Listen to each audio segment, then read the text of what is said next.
বিগত 16 বছরে জনগণকে একত্রিত করে আন্দোলন করতে পারে নাই। আমরা যখন অরাজনৈতিক ভাবে সাধারণ ছাত্ররা বৈষম্য বিরোধী ছাত্র আন্দোলনের ব্যানারে আন্দোলন শুরু করছি, তখন সকল জনগণ আমাদের সাথে আসছে। তখন আমরা আপনাদের আওয়ামী লীগের স্বৈরাচারের পাচারা রূপ দেখেছি।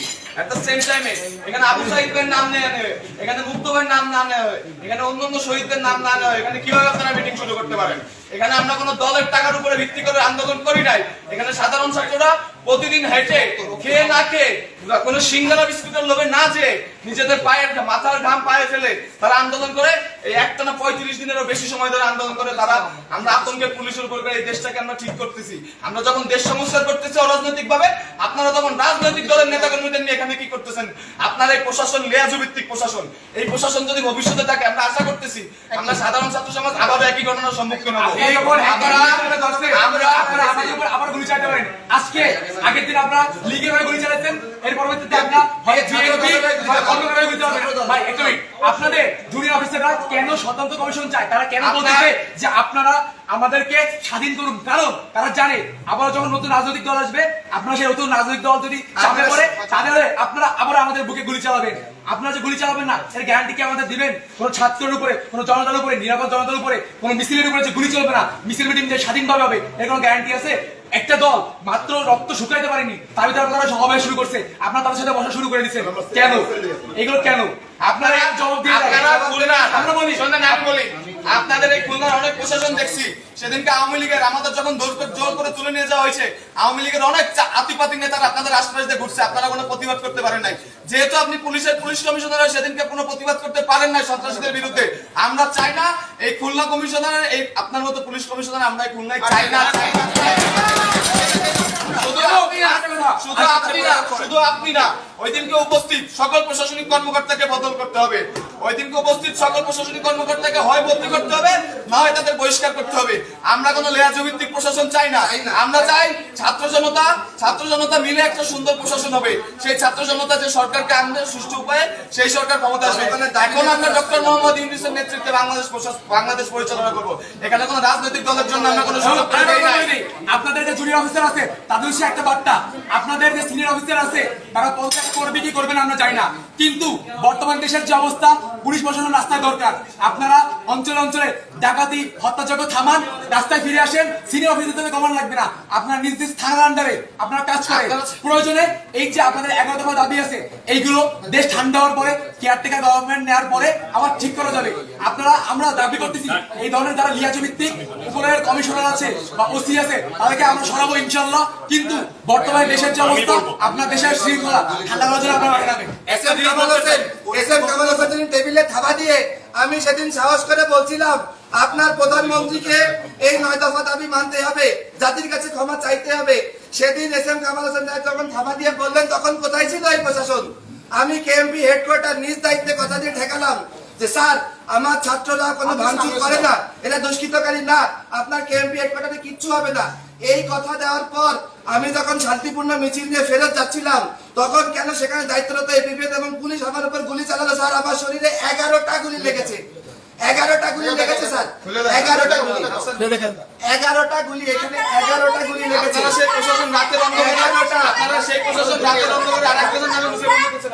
11টা গুলি এখন একটা লাস্ট এই জনগণ কি না আমার এই লাস্টটাই চুপ থাক। একটা কথা, আমাদের সাথে মিটিং এ বসছে, আপনারা আজকে গুলি চালাচ্ছেন, সামনে থেকে আবার গুলি চালাবেন। আরে দাও গুলি চালাবেন, আপনারা গুলি আরে ভাই কথাটা শেষ করতে দে। একটা ব্যাপার আমরা প্রথমে যেটা বলতে চাই, প্রশাসন আমাদের দরকার। প্রথম কথা, প্রশাসন আমরা চাই, তবে আমরা প্রশাসনের যে নৈতিকতার যে অবক্ষয় দেখেছি, স্পেশালি আমি পুলিশ বাহিনীকে বলবো, তাদের এই নৈতিক অবক্ষয়ের কারণে আজকে পুলিশ প্রশ্নবিদ্ধ, এবং আমরাও এই ক্ষেত্রে ব্যথিত যে আমাদের অনেক পুলিশ মারাও গিয়েছে। বাট তাদের এই নৈতিকতা যদি থাকতো তাহলে আজকের এই সিচুয়েশন দেখা লাগতো না।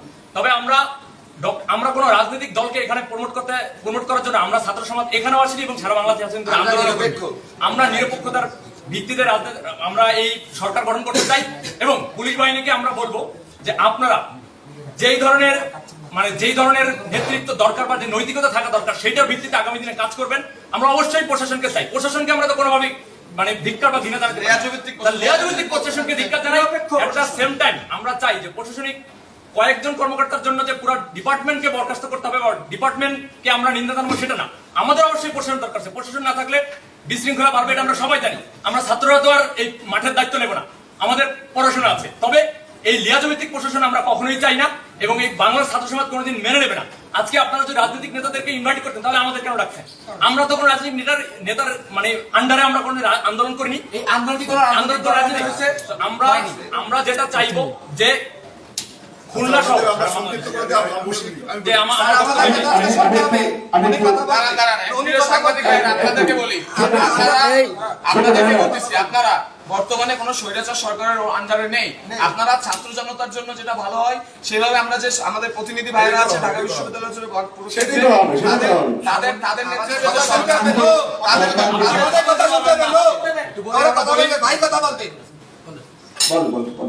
তাদের নেতৃত্বে আজকে রাত 8টায় যে শপথ বাক্য পাঠ করবে ডক্টর মোহাম্মদ ইউনূস, আপনারা তাকে সাপোর্ট দিবেন এবং আপনারা ছাত্র জনতাকে সর্বোচ্চ সহযোগিতা করবেন। এখানে আজকে আমাদের ছাত্র প্রতিনিধিদের কাছ থেকে যতগুলো বক্তব্য এসেছে কোনো বক্তব্য না কেটে পুরোটা বক্তব্য আপনারা প্রচার করবেন। এটা বাক স্বাধীনতা, বাংলাদেশে আবার আমরা ফেরত আনছি, এই বাক স্বাধীনতা চিরকাল থাকবে। কেউ কথা বলা থেকে চুপ থাকতে পারবে না। আমরা আবার কথা বলবো, আমরা আবার অন্যায়ের বিরুদ্ধে প্রতিবাদ করবো। যদি কোনো রাজনৈতিক দল এরকম কোন এজেন্ডার নামে আমরা আমরা লাশের ছাড়বো না। আমরা বলি আমাদের দেশে আর কোন ধরনের কোন ঘুষ, দুর্নীতি, লিয়াজু, সিন্ডিকেট, বাজার সিন্ডিকেট, ওষুধ সিন্ডিকেট, ছাত্র সিন্ডিকেট, মাদক, অরাজকতা, গুন্ডামি, চাঁদাবাজি, নৈরাজ্য, সন্ত্রাস কিচ্ছু থাকবে না, কিচ্ছু থাকবে না।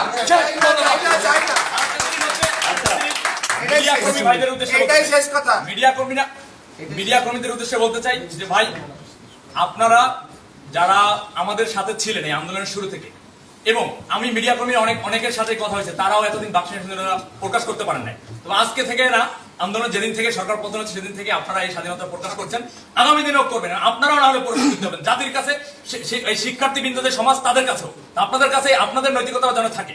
সব কোন বাহিনীকে প্রতিটা মানুষই হচ্ছে যদি অন্যায় করে তারা প্রশ্নবিদ্ধ হবে। এটাই আমার বাংলাদেশ স্বাধীন, একটা কথা, বাংলাদেশ স্বাধীন। আমরা এখনো কাজে গেলে এখনো আমাদেরকে অনেকে বাদ